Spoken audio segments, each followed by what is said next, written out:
السلام عليكم ورحمه الله وبركاته. ازيكم عاملين ايه؟ يا رب تكونوا بخير، وحشتوني كتير. طبعا زي ما انتم شايفين كده هنعمل تفاح بالعسل. كانت حور اول مره اشوفه في الشارع وكانت عايزه تجيبه، قلت لها انا هعمله لك في البيت، وفعلا اشتريت تفاح كده زي ما انتم شايفين حجمه صغير، وغسلته كويس جدا وبدات انضف يعني الحاجات اللي فيه ديت، لان طبعا لما العسل يغطيها مش هتبان ومش هنعرف ان احنا نطلعها، فهناكلها بالعسل فمش هينفع. وهو ده اللي بيخلينا ان احنا منشتريش التفاح بالعسل من بره، لان هما غالبا مش بيغسلوا اصلا.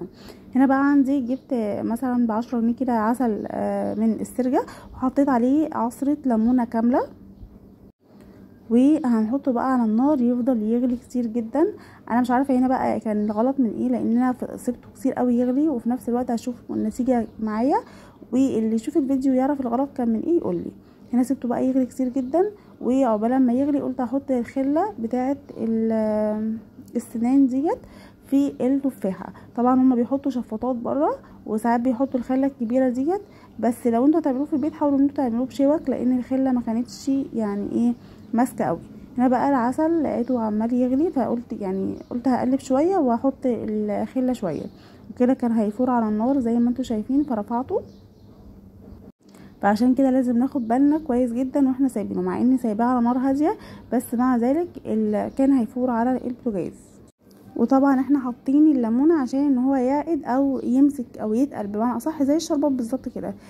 ومع ذلك ما مسكش، مش عارفه ايه السبب او الغلط من ايه، مع انه سيبته كتير جدا. يعني هنا في الفيديو يعني قصيت الوقت اللي انا سبته فيه، مع اني سبته كتير جدا ومع ذلك ما مسكش. فاللي يعرف ايه السبب يقول لي، عشان زعلت قوي على النتيجه. يعني كان نفسي نتيجته تطلع زي اللي بره ويطلع مسمر زي اللي بره، لكن هو زي ما انتم شايفين طلع شكله لون الطحينه كده.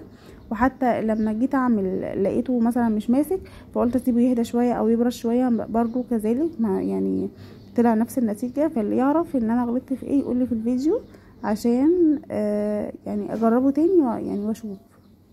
هنا بقى كنت بحاول الفه في العسل على قدر الامكان عشان يعني ايه يمسك شويه، بس برضه ما كانش ماسك، وزي ما انتم شايفين كده كان ميه. سيبته حوالي ربع ساعه على البوتاجاز. يعني انا بقول لكم قصيت وقت كتير قوي من الفيديو عشان الفيديو ما يبقاش طويل. وده كان الشكل النهائي، التفاح كله العسل كله وقع من على التفاح، وبقينا ايه نغمس كده من الطبق. عايزه اقول لكم ان انا زمان كنت بعمله حلو جدا وبعمله زي بتاع بره بالظبط، بس أنا مش عارفه ايه يعني ايه السبب في دوت. هل العسل مغشوش؟ هل انا ما استنيتش على العسل شويه كمان؟ فاللي يعرف يقولي تحت في التعليقات.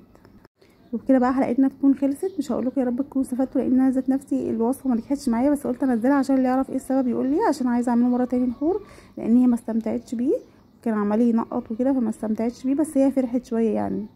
وبكده بقى حلقتنا تكون خلصت. يا رب تكون عجبتكم، يا رب ما اطولش عليكم، واشوفكم على خير الحلقه الجايه، والسلام عليكم ورحمه الله وبركاته.